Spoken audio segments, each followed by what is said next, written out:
choose you! It is even! No headbutt!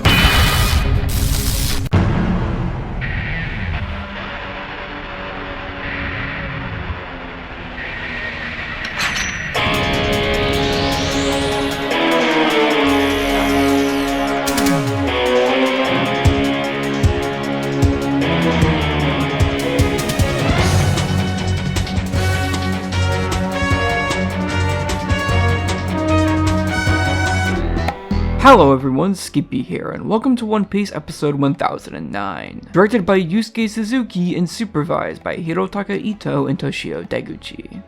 While it looks like it's more on the conservative side of things visually like the past two episodes, the board from Yusuke Suzuki seems to be more of what I've come to expect from him as of late, and even seems to have some added compositing flair in a few places. And the art from our two supervisors looks just as bold as their last offering did to me, which should no doubt help and possibly add to the potentially limited animation, specifically when it comes to Ito. If that does end up being the case, I'm sure it'll still be a good time in the same way that last week was. So will episode 1009 be what I expect? Let's get ready to break some armor and find out.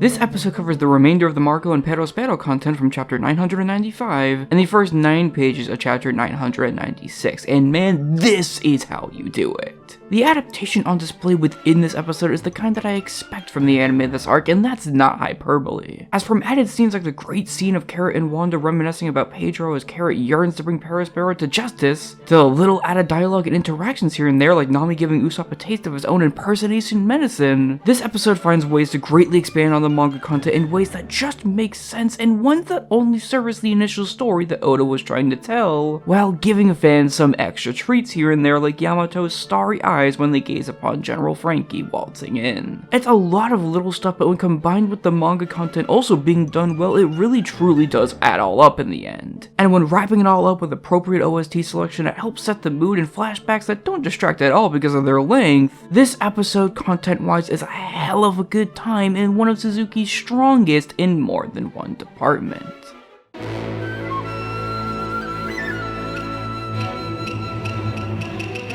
It's seriously almost as if the Suzuki from the start of Wano is a completely different director compared to the one that we have now. Because every single episode he only gets better and better at not just producing some super cool angles that give the board a dynamic edge, but also gets better at just making some of the most eye-catching shots possible, like the various wide shots of the moon and sea here, or Yamato's almost transformation that looks far too cool than it really should, presumably utilizing CGI to realize the full potential of Suzuki's idea. It's just got an utter knack and love for colors and ideas all throughout it all, and that paints even the smallest bits like the Sulon auras with a tinge more personality. Combine that with Deguchi's corrections being either inoffensive or corrected over, and Ito's being just as bold and striking as they've ever been, which reminds me that I really do love his work, and 1009 is more than I ever expected it to be. Suzuki took content that I wasn't looking forward to all that much and made it an absolute ball to watch front and back, and I couldn't be happier. Even if it's not super crazy animation wise, it just goes to show Suzuki's growth as a director once again, and bears his talent tenfold, making me very excited for what's to come from him.